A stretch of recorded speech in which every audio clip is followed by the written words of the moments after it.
The Little Dragon Who Couldn't Roar Kids Story Bedtime Story. In a magical land surrounded by mountains and forests, there lived a little dragon named Ember. Ember was unlike any other dragon in the kingdom. While most dragons could breathe fire and roar with great strength, Ember had never been able to roar. She could puff out tiny sparks of fire, but her roar was always a soft, gentle sound, almost like a whisper. Ember felt sad and different from the other dragons. Whenever the other dragons practiced their roars, they would shake the ground and send echoes through the sky. Ember would try, but all that came out was a soft huff or pfft. She would hide behind trees or clouds, hoping no one would notice. One day, Ember decided to visit the wise old owl, Ollie, who lived in the tallest tree in the forest. Ollie had helped many creatures with their problems and was known for his wisdom. "Please, Ollie," Ember said softly. "I don't know what to do. I can't roar like the others. I feel so different." Ollie blinked his big, round eyes and smiled. "Ember, my dear, there's more to being a dragon than just a roar. Perhaps you're trying to be something you're not. Have you ever thought about what makes your heart roar?" Ember tilted her head, confused. "What do you mean, Ollie?" Ollie fluttered his wings and motioned to the forest around them. The roar of a dragon isn't just about noise. It's about strength, courage, and your own unique voice. You may not roar like the others, but you have something just as powerful inside of you. Ember's eyes widened.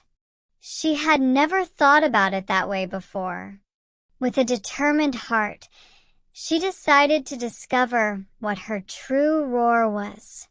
The next day, Ember ventured into the forest, where she met a group of animals who needed her help. A family of birds had built a nest high in a tree, but a strong wind was threatening to blow it away. Ember felt a flutter of excitement in her chest. She could help. Instead of roaring, Ember took a deep breath and used her fiery sparks to gently warm the air around the tree, creating an invisible shield to protect the nest from the wind. The birds chirped happily, grateful for her help. As Ember continued her journey, she found more creatures who needed assistance, an injured deer who needed help finding food, a rabbit who was lost in the woods, and a beehive that had fallen from a tree. Ember used her small but steady fire to guide them, protect them, and bring them comfort. Each time, Ember felt a warm glow inside her heart, and for the first time, she felt proud of herself. That night, as Ember flew over the forest, she realized something incredible. She had been helping others, not with a roar, but with her kindness, her patience, and her gentle spirit. She had found her own unique way of being strong, and it was more powerful than she had ever imagined.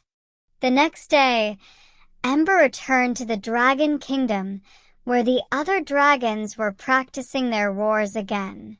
This time, Ember stepped forward and let out the softest, most beautiful sound, a melody of warmth and light that echoed through the mountains. The other dragons stopped and looked at her in awe.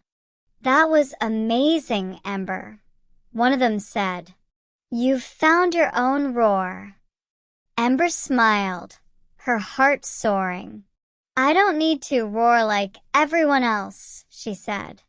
"I have my own way of making the world a better place." From that day on, Ember was known as the little dragon who couldn't roar, but whose kindness and gentle spirit were stronger than any roar could ever be.